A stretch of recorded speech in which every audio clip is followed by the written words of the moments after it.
Okay, I decided to make this bonus video here at the FCJ Center instead of waiting until I got home tonight because I've got a lot of stuff to do tonight in preparation for the big day. So I did want to talk about my grand bunny. So I'm making this video for myself. I love to think about my grand bunny and remember my grand bunny. But first of all, I'm just going to show you how beautiful it is here. There's the FCJ Center up there on top of the hill. Can't see all of it, but I'm sitting down here by the river. This is just a beautiful spot. It's a fairly warm afternoon, autumn afternoon, and so it's a wonderful place to come for a retreat. If you can't go all the way out to Kingsfold, you can come for a day or a longer stay here at the FCJ Center in Calgary. FCJ stands for Faithful Companions of Jesus. Isn't that amazing? It's a Catholic retreat center, but if you don't mind that, it's a great place to come. And it's so quiet and beautiful here.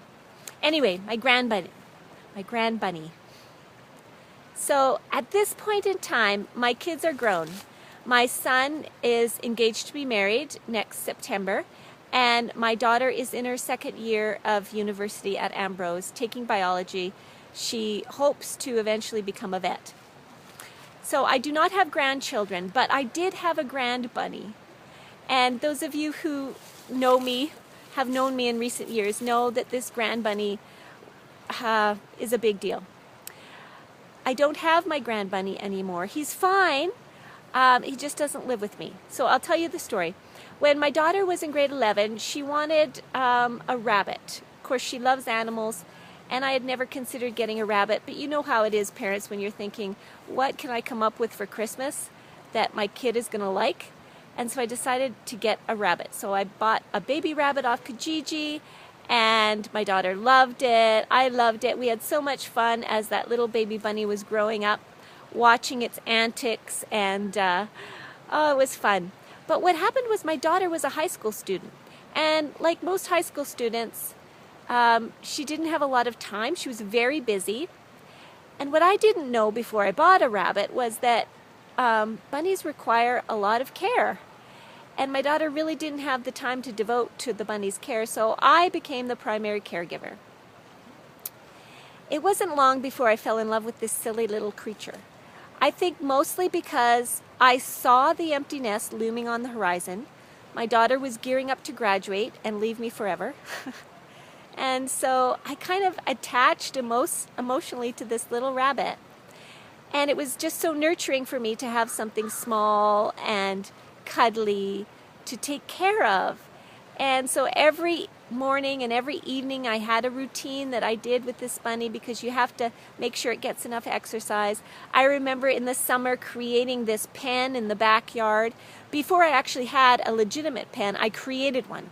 I just dragged tables and chairs and blockages of various kinds into a big circle in the backyard, and then I let the bunny loose back there, and I sat back there with him, and I just watched him run around and eat the grass and binky all over the place, and it was delightful. It was so delightful.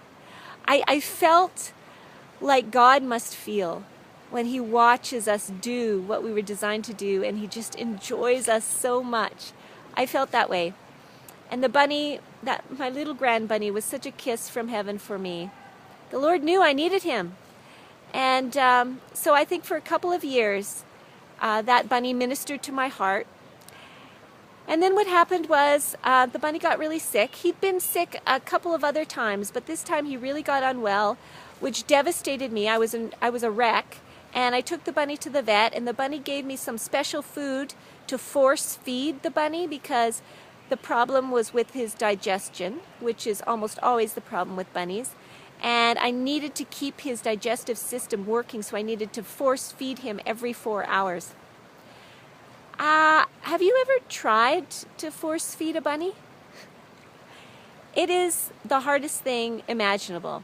And but I did it. I forced myself to do it, and because I knew it would keep him alive. Well, he did recover. Praise the Lord. And almost immediately after he was better, I had this really strong sense that God was saying to me, Cherie, you need to find a new home for your bunny by the summer.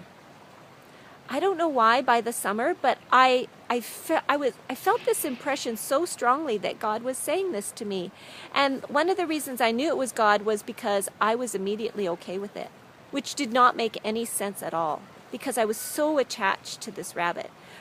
But I knew immediately, yeah, I need to find a new home for the bunny. And so around the same time, I got an email from an old friend, Carolyn, who said, you know, we're looking at getting a bunny for our granddaughter, and we know that you're basically the bunny lady. Could you give us some advice about getting a pet rabbit? And so I replied, actually, I'm looking for a home for my bunny.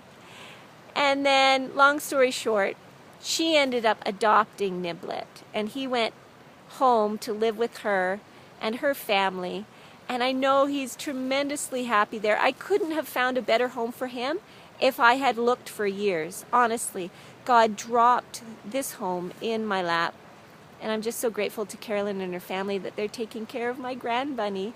And I told Carolyn when she adopted Niblet, I don't want it to be an open adoption. I don't want to know, you know, what happens with Niblet. Just let me go on thinking that he lives forever. And but I'm so grateful to God that he knew exactly what I needed when I needed it. He's done that over and over again. He knew that that would be a very difficult time in my life, to let go of my babies and to deal with the empty nest and beginning a new chapter in my life. And so he gave me a therapeutic bunny to ease me through that period of time. And when that period was over, I didn't necessarily need the rabbit anymore. He found a new home for him. And I'm just so grateful. Isn't that such a beautiful story? Yes, Cherie, it is. I love that story. And God takes care of us. That's the moral of the story.